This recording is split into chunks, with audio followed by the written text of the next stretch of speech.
Hey everyone, welcome back to another video where I talk about my thoughts on movies I've watched. This is another video that was suggested by a viewer. Leave your suggestions in the comments, my children. I am listening. Today's video is on Saving Sally, and I'm so glad that this movie exists. This movie came out in 2016, and at the time, I thought when they suggested it to me, it was going to be like that one time somebody told me to watch The Sleepover. I would rather fence everybody responsible for the creation of The Sleepover to the death instead of finishing it. Thankfully, I don't have to do that with Saving Sally, but it's not perfect.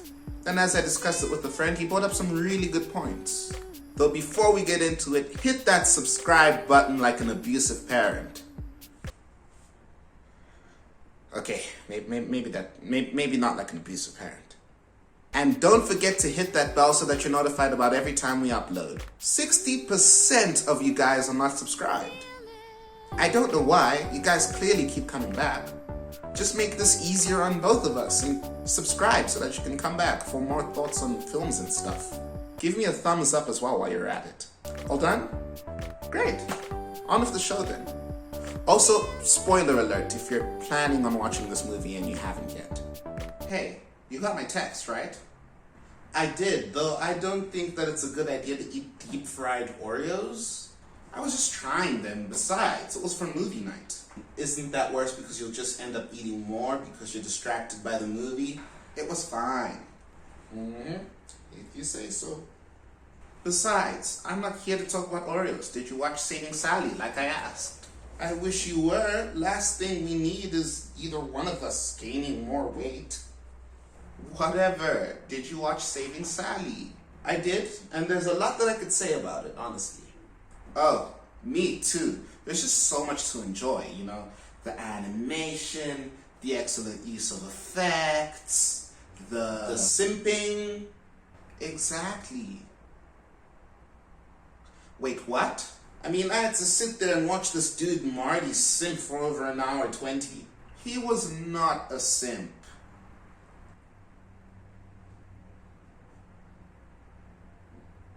He just didn't know how to make a move on her. I don't care. Oh boy, here we go. You know I don't care about such things. They clearly both like each other. Stop wasting an hour of my time and just tell each other. Nobody cares about your coming of age story.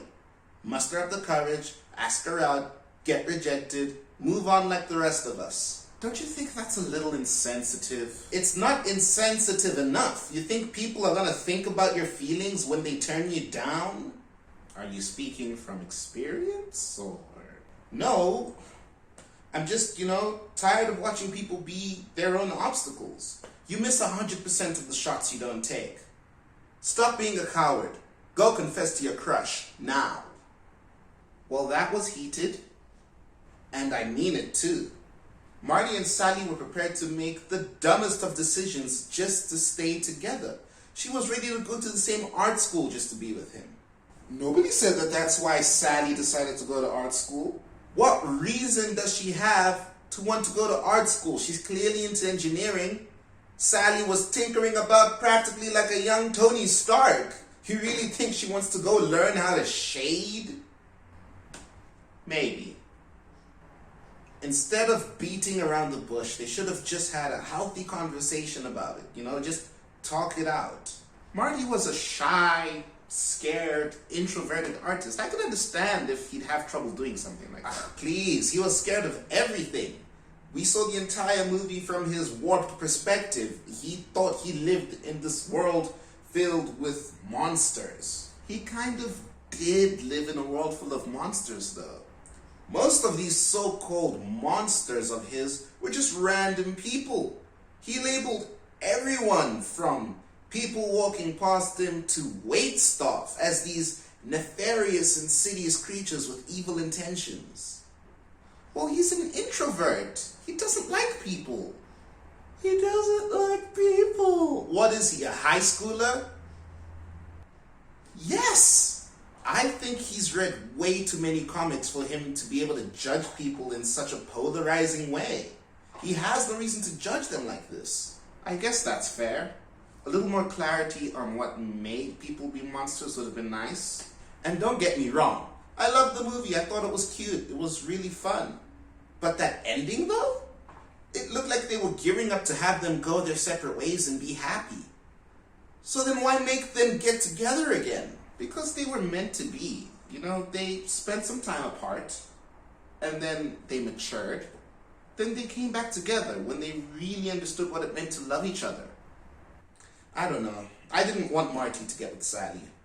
Who else was going to love him the way she did? Maybe that mysterious girlfriend that conveniently moved to Australia before we could see her on screen. Well, clearly she wasn't an option anymore. And now that they were older, I think Sally was definitely the better choice. Older. They fit so much time into an hour that I almost got motion sickness. They started off as school kids, then they graduated even though I barely saw them attend a class. Months, heck, years pass, and the same things that plagued them from their last conversation is still unresolved somehow? Huh. It's a good point. You're going to tell me that they didn't say a single thing to each other for over a year. And then the one time they do have a conversation, he brings it up as if it happened yesterday. I mean, this movie treats time skips the way action movies treat bullets. That's not how the Force works. Yeah, the time skips were a little off. The time skips are weird, the pacing was really awkward at certain points, and the movie is just really shallow. But it wasn't trying to be anything more than a typical love story. Well, then be a typical love story. Don't get me persuaded with all of these illusions and setting up all of these interesting plot points if you're not going to do anything with it. Don't make me think you're going to do something if you're not going to do it. What are you even talking about, man? I'll give you a real easy example. Nick, Sally's douchebag boyfriend. One that looked like an erect. Yes, him. If he's going to be a villain, let him be a villain. He was a 28-year-old man engaging in a sexual relationship with a 17-year-old girl. And he didn't even use protection. She almost had his baby. He lied and promised that he'd marry her. I'm sorry, at what point did you get the idea that he wasn't a villain? Good point, but it proves my point. How are you going to have Nick do these deplorable deeds, and then you're going to have him turn around and make Marty question his morals when he tells him that the monsters shouldn't all be black and white? Because he was playing him. He wanted Marty to think that he was a friend. Or it was a wasted theme that was set up for absolutely no reason. If you ask me, I don't think that they have to give you any sort of satisfaction. What do you mean? Just because they kind of set him up to be a great character doesn't mean that he now has to turn good. Just because they hinted that Nick could be more than a villain doesn't mean that he is more than a villain. The way I see it, you just raised your unreasonable expectations and you lost. Alright, I'll give you that. But to me, it felt more like it was trying to come off as something on the deep end of things, when really it's just a shallow puddle. It lacked some serious depth. Not everything has to be complicated. Yeah. But still, even as a linear love story, it still felt pretty shaky. I mean, what exactly did he save Sally from? The monsters that were her abusive parents? I don't know about that. Then he saved her from the douchebag monster that was her boyfriend Nick? How, exactly? She still went through both him and her parents. What's he gonna do? Pay for the therapy she needs now that she's gone through this poor upbringing? And also her terrible taste in men? Well, that's not fair. Not fair? They barely address how Sally's being abused. Or why. They waited until the end of the movie to have this tiny little explosion of emotion where Marty finally confronts her and he asks her, why doesn't she stand up for herself? Why doesn't she save herself from her parents? And she looks at him and she asks him, why did he not save her? Yo, that was deep. It would have been had it not been executed so poorly. That should have been the highest emotional peak of the film. They just brushed it off like it was nothing. Well, what would you have had him do? But that's the thing. Yes, where would she go if she ran away? And yes, he's a kid, so how could he ever save her? But that's the point. Don't just leave that exchange hanging in obscurity. I mean, the more I think about it, the more I have to ask, what did Marty save her from? In fact, I'm starting to think he didn't save Sally at all. Damn. Could he have ever? I mean, I don't know. I think she had to save herself. Well, it's not as if she didn't try. She did build that rocket. But she didn't take it because she decided to stay with Marty. I think you're not giving Marty enough credit. How could she have ever saved herself without Marty's help? Yeah, okay, that's fair. Maybe he kind of did save Sally in the end. I mean, she did build the rocket herself, you know, but he gave her that emotional fortitude. But hey, it's just a typical love story. I don't know. What do you guys think? Was saving Sally worth getting lost in? Or was it just another monster we should have never added to our Netflix lists?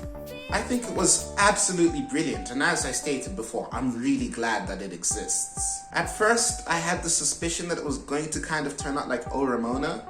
Oh Ramona is another terrible Netflix film that had a lot of elements stolen from Scott Pilgrim. And that's of course not to say that Saving Sally steals anything from Scott Pilgrim, not in the least. I just couldn't help but be reminded of Scott Pilgrim because of how closely related to comic book storytelling Saving Sally is.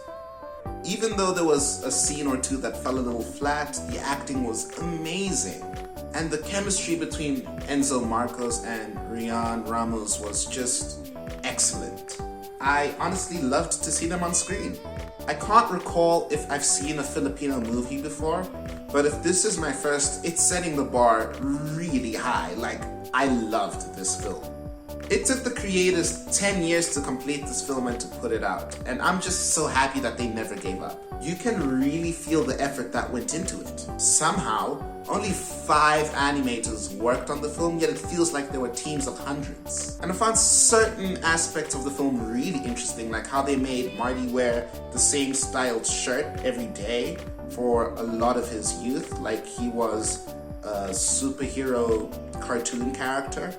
The symbols on his chest, on the center part of the shirt, I guess, changed to several different emblems. So they were kind of like showing that he's kind of like a superhero, but at the same time, it's showing his honesty and how even though he's introverted and doesn't want to say much, he still wears his heart on his sleeve and is really honest. It was also very interesting to see that the more Marty stopped simping for Sally and the more he started to mature, his outfit started to change and his hair grew out. You could see the physical manifestations of his self-respect, his self-love, and the rising in his self-esteem. You could see it in a physical level, and I think that that's pretty rare in film sometimes. And of course, it wouldn't be an accurate review of Saving Sally if I didn't mention Tito. Tito is like if John Jonah Jameson Jr. was hit with a Care Bear stare. He's this tiny yet integral part of the movie with his weird comments and his heart eye patch. He's definitely by far one of my favorite parts of the film. So in conclusion, Saving Sally, it isn't anything new. It's not a complicated story, and the story itself doesn't do any real flips or tricks. Though the combination of live action and 2D animation is smooth throughout the entire film. The humor walks hand in hand with the seriousness, and in my opinion, the simplicity makes that even better. True, it might not be anything new, but nothing can beat a story when it's told right. But don't just take my word for it. Go check it out for yourself. So yeah guys, that's all I have to say for this video. If you liked this video, give it a big thumbs up. If you hated this video, give it an even bigger thumbs up. As I said before, subscribe and hit the bell to be notified about every time we upload. Subscribing is free, and I'm told good fortune will come to you if you do. So who knows? Maybe by our next upload, your crush will confess to you that they like you.